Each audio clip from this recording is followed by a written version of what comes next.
আরে কালকে ভ্যালেন্টাইন না, কালকেই বেরোতে হবে। আরে এক্সট্রা ক্লাসের কথা বলে আমি বের হয়ে যাব। আর তুমি একটু ম্যানেজ করো না, কালকের দিনে তো। আর শুনো না, আমি যে হিজাবটা দিচ্ছি ওইটা পরে আসিও। আচ্ছা ঠিক আছে, রাখি। I love you. তুমি একটা দাও। আচ্ছা বাই, কালকে দিও। ওকে।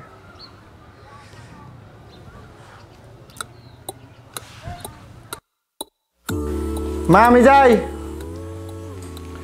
এই সাজ্জাদ, জি বাবা। এত তাড়াহুড়ো করে কই যাস? কলেজে যাচ্ছি। আজ তো শুক্রবার, কলেজ বন্ধ না? বাবা স্পেশাল ক্লাস আছে। থাক থাক, আজ তোকে স্পেশাল ক্লাস করতে হবে না। অনেক দিন পড়াশোনা করেছিস, অনেক ক্লাস করেছিস, আজকে আর পড়াশোনা করতে হবে না, রেস্ট কর বাসায়। আচ্ছা ক্লাসে যাব না, আমি বাড়ি থেকে ঘুরে আসি। আজ কোথাও যাবি না, বাসায় থাকবি সারাদিন। কিন্তু কেন বাবা? তুই কি মনে করেছিস আমি কিছু জানি না? কোথায় যাবি, কিসের স্পেশাল ক্লাস করবি, আমি কিছু বুঝি না? হ্যাঁ তুমি একটু বেশিই বুঝো, আর খালি খালি আমারও সন্দেহ করো। মুখে মুখে কথা বলিস না, যা বলছি তা শোন, ভিতরে যা।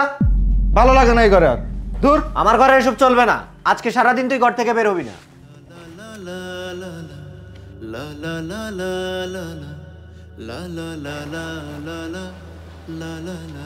কিরে, এখানে একা একা দাঁড়িয়ে কি করতেছিস?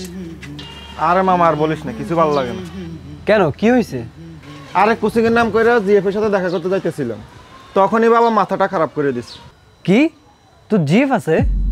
আর ওই রকম কিছু না, বিয়ের নিয়তে প্রেম করি। তাহলে বিয়ে কর, বিয়ে করে বউর সাথে প্রেম করিস।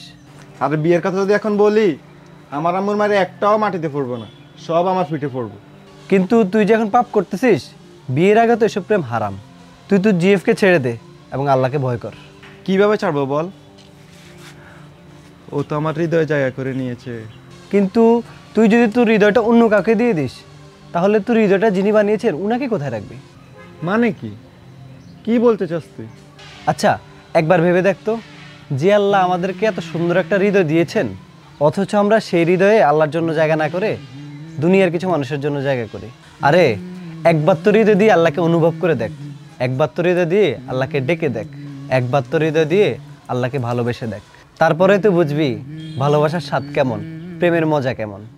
আর শুন, আল্লাহ তাআলা কোরআন মাজিদে বলেছেন, তোমরা জিনা ব্যভিচারের কাছেও যেও না।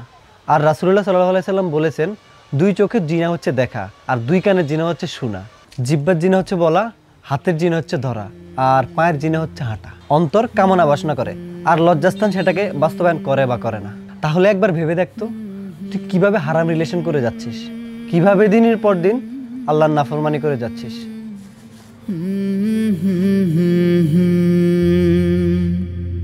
লা লা লা লা লা লা